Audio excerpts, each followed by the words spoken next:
anything out here we do, if it's not profitable and economical, then we're not going to be doing it for very long. I had some of those years where we did everything by the book. We, did all the recommendations that they called. We had decent yields, but at the end of the day, our bottom line, we weren't making any money. And so that was one of the things that really started making me think, man, maybe there's a better way of doing this. You asked me earlier about conservation practices that I've implemented recently, and the reason that my answer was limited is because we have been implementing conservation practices for 3 generations. Farming means everything to my family. We've been on this land for 100 years, and it's provided a livelihood for 4 generations, going on 5 generations now. And if we don't take care of this land and our production continues to decline, there won't be enough profit margin in this to continue.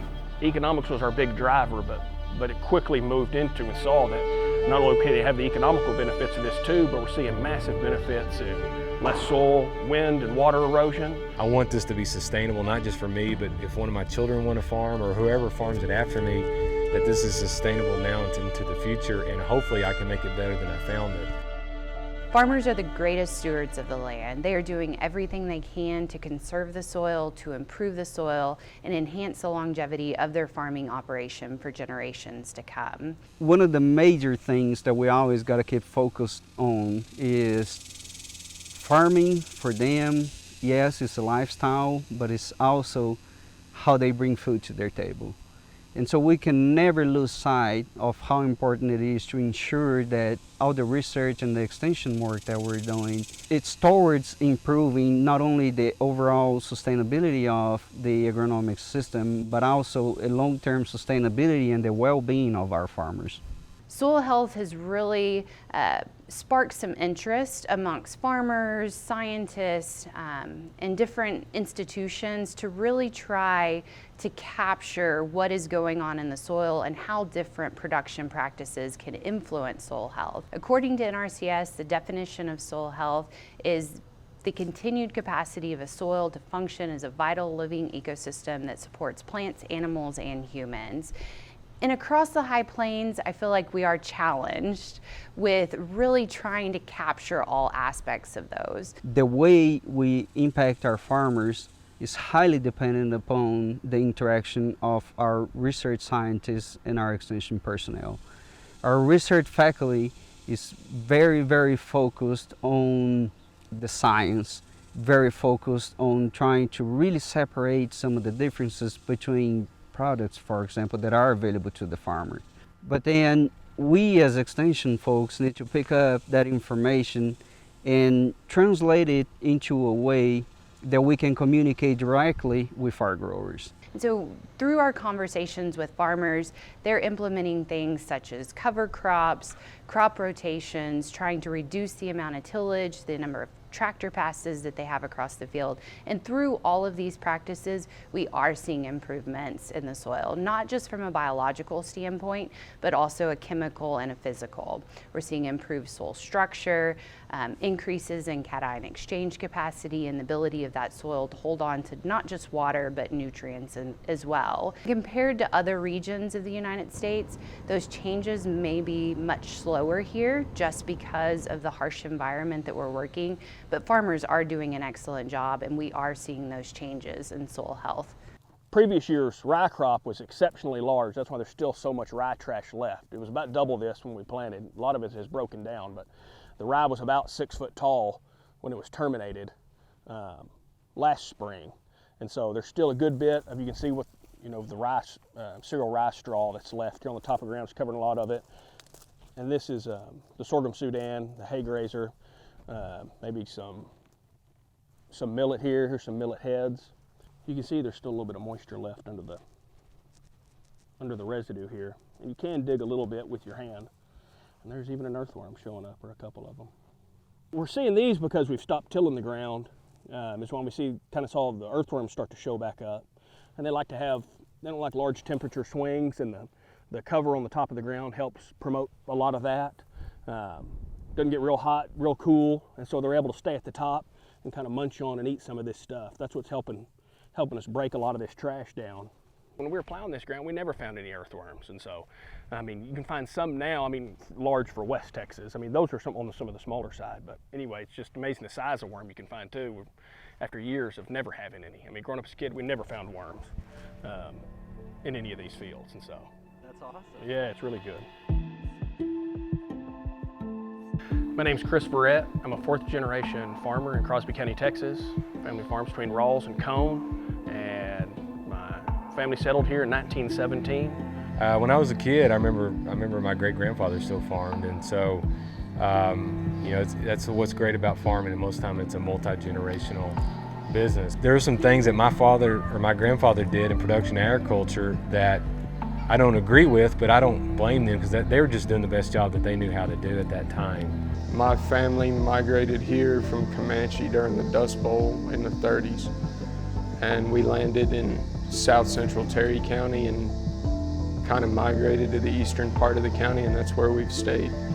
So we're 90 years going on 100. This part of the world was really rough during the Dust Bowl. There's still scars to this day where we have shinry ridges and abandoned home sites, and it's just a really sandy country, and when it doesn't rain, it blows away. Farming means everything to my family. We've been on this land for 100 years, and it's provided a livelihood for 4 generations, going on 5 generations now, and farming is just what we do out here. Farming, in one way, has not changed a whole lot in the last 50 years, but in another way it has. I mean, especially on the organic side, we're still having to till the ground to combat weeds and soil erosion, because we don't have access to chemicals like conventional farmers do to combat those things. And so we're actually have gone back in time a little bit technology-wise and planting it the way my grandfather did, and working the land the way my grandfather did 50 or 60 years ago.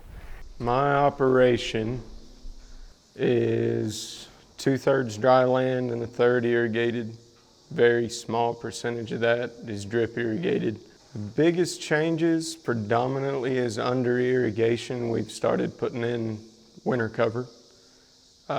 That would probably be the largest change that we've made, and a lot of that has to do with not having the sand fight pivots. Now we're starting to see, well, if we can use herbicides and different technologies, or even on the organics where we can use cover crops to help the soil, I think it really brought about some significant changes that they just didn't know any different. We farm in Dawson County, which is the southern part of the southern plains of Texas. We're predominantly a cotton farmer. However, we do a lot of rotation. When we're not growing cotton, we're either growing a small grain crop, whether that's wheat, rye, grain sorghum, whatever that is. And if we're not growing a cash crop, what I mean I'm going to harvest and sell, we're growing cover crops, trying to improve our soil, bring diversity and life to the soil. I was always had the benefit of my dad and my uncle both were never afraid of change on the farm. You know, we've had dry years since we've been doing it. We were able to get a cotton crop, a dryland cotton crop grown. We're some of the few people in the county to get one without any rainfall before that. And so even in a fairly dry year, my neighbor's fields will run through your fingers. You know, and mine is still held together by some roots and some structure, and you know, it's got some worm channels in it, and you can see it's at least got something hopefully living and trying to hold it together. That system has been proven out a lot, you know, since then, and since we started doing it, and so I really do feel like we're in a much better position. I've got 1,500 acres of organic crops, predominantly cotton. We do have some peanuts and some wheat that we rotate with, and we try to rotate every year to some alternative crop. But this year, I happen to be predominantly cotton, and that just changes as markets and weather allow. But usually the small grains crops are a necessary part of our rotation, but aren't super profitable. But we've seen what it's like not to add those into our rotation, and we start getting disease, and our soil has got a lack of organic matter in it, and the small grain crops really do help improve that. So I think across the high plains of Texas, we could talk to 100 different farmers and they would have 100 different stories to tell us about what challenges they've experienced, what their unique situations are, and how they have made conservation practices work on their farm. They're all going to be a little different because we have such a diverse environment across the high plains, whether we're talking soil textures or we're talking irrigation capacities, whether or not they're dry land or they do have the ability to irrigate, we're very different. And so to me, one of the exciting things about working in agriculture in this region is that it is so unique. I think certainly from an extension standpoint, what we're always trying to accomplish is to ensure that the recommendations that we're making to them are regionally focused. A lot of times when we look at research that's being conducted at other locations across the United States, oftentimes what we see is that those do not necessarily directly translate to what we see here in the South Plains. And so it is always important for us on the extension side to be able to recognize that there are some limitations that come with the environment that you're trying to grow your crops in. So the aquifer is depleting, and we've known it for years here. Water has been tapering off for probably 20 years, and pivots are getting packaged down, but at a certain point it becomes a mechanical engineering issue.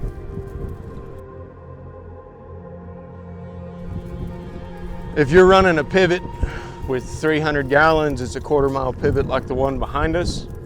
To put an inch of water out is going to take about a week, maybe 10 days. Well, so if cotton's in full bloom like this, it's using between 2 and 3 tenths a day, 3.5 tenths at the top end. So if that pivot takes 10 days to get around, where you started that pivot, by the time it gets back around to it, it's used 3 tenths, 10 days. You cannot put enough water back to replace what you're using. The challenges that come with advice given about conservation efforts really have to be geographically based. You have to pay attention to where the people that said something came from. And I feel like something that's been lost a lot lately when discussing soil health on dryland acres and in a semi-arid region is water conservation. And if we don't get any precipitation during the winter and our rainfall starts to happen right at the beginning of the growing season, why am I going to sacrifice water that can go to my crop that makes my living for a cover crop that is going to hurt my pocketbook? Not speaking ill of landlords in any way, but most people hang on to their real estate for profit. And if you're going to implement something that is going to reduce their profit, they're going to let you go. It's just business. It is happening. There's gins that get shut down every day and close because they're losing their base. Farmers are getting old and retiring. The amount of young farmers in the business is significantly less than the amount of old farmers. And they can't last forever.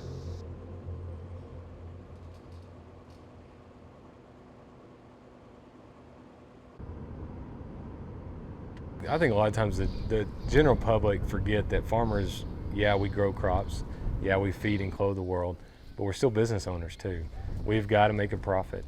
And if a farmer doesn't make a profit, he's out of business. And I also don't think the average consumer understands the amount of risk and capital it takes to just grow that food or that fiber that they are consuming or purchasing. It's a lot of risk with a lot of times very little return. And so that, there's some economics that I think from the soil health, regenerative agriculture that intrigue me, that if I can, instead of applying a fertilizer, can I not grow my own fertilizer when our atmosphere is full of nitrogen? Can I not capture some of that nitrogen and put it in the ground through a legume crop and other things?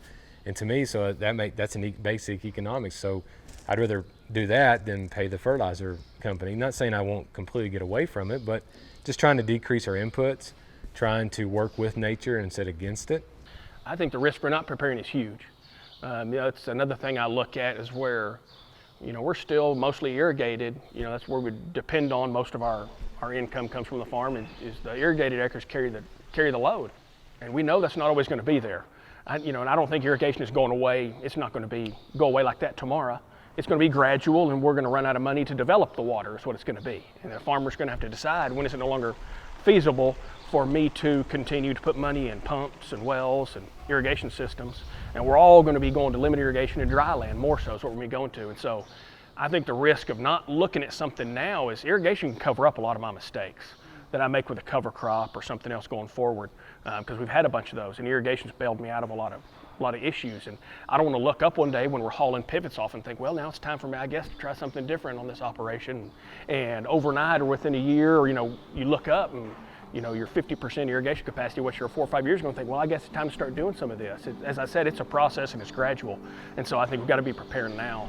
You know, I've got to be honest with you.